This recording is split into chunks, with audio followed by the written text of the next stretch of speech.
Szent, engedjék meg, hogy bemutassam együttesem legügyesebb kötéltáncos nőjét, Amálkát.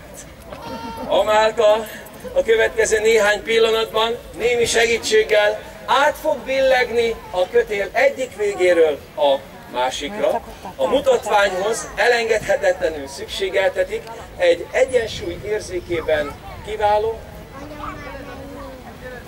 kezét csokkolom. Látom, maga csupa szív, és ma még biztos nem ivott sokat.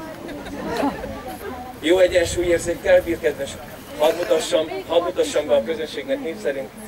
Szilvia Vaci vagyok. Tehát, kedves Szilvia, íme egy varázspálcának tűnő fatipli, melyre apró ujjacskáinak segítségével fel kellene tekerni ezt a vékony spárgát, ezáltal Amálka átbilleg ballag a kötél egyik végéről a másikra, majd ugyanezt visszafelé is meg kellene tenni. Tegyenek próbát, kedves Szilvia.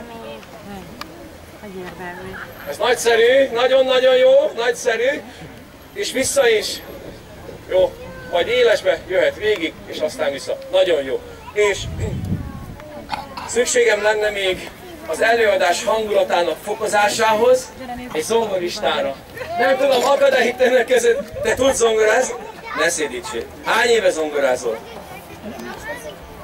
Tényleg? Maga is tudsz zongorázni? Ja nem azért jöttek. Tényleg? Hölgyeim és uraim, engedjék meg, hogy bemutassam akkor önöknek. Azt én tudtam, Kristófot, Gyulaváros legjobb egérzongorán is tudsz zongorázni? Hoppá, ezt nem volt be, jó? Figyelj, egy gyors talpaló segítségével egy pár pillanat alatt megtanítalak egérzongorázni, hölgyeim és uraim, íme egy igazi egérzongora. Kristóf, jó pici, az enyém is jó pici. Kristóf, úgy kell egérzongorázni, hogy leteszed az asztalra, egyik kezeddel lenyomod, a másik kezeddel pedig csak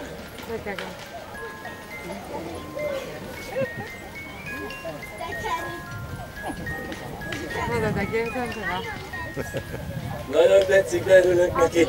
Hölgyeim és uraim, Kristóf kijárta a gyors talpalót. Most következik a mutatvány, arra kérek mindenkit, hogy egy icike-picikét álljatok hátrébb, most még drága, álljatok egy nagyon picit hátrébb, úgy, hogy a felnőttek is tudják nézni, de ne, te maradj itt, Kristóf.